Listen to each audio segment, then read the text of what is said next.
Formula E race కేసులో BRS working president KTR ఇవాళ ED విచారణకు హాజరు కానున్నారు. ఈ కేసులో జనవరి 16న విచారణకు హాజరు కావాలని కేటీఆర్ కు ఈడీ ఇప్పటికే నోటీసులు ఇచ్చింది. ఈ నోటీసుల మేరకు కేటీఆర్ ఈడీ విచారణకు వెళ్లనున్నారు.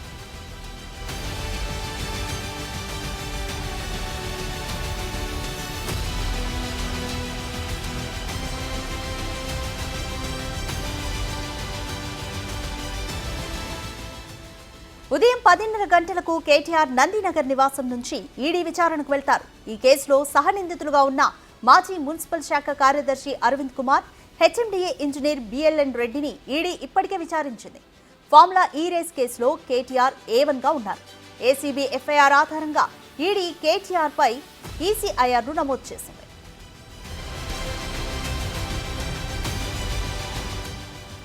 ఇక ఇదే కేసులో జనవరి మొదటి వారంలోనే ఈడీ విచారణకు కేటీఆర్ హాజరు కావాల్సి ఉంది.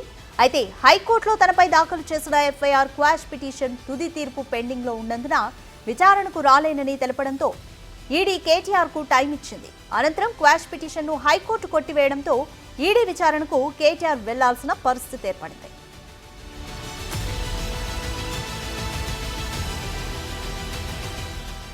మరోవైపు సుప్రీంకోర్టులో నిన్న క్వాష్ పిటిషన్ విషయంలో కేటీఆర్ కు చుక్కెదురైంది.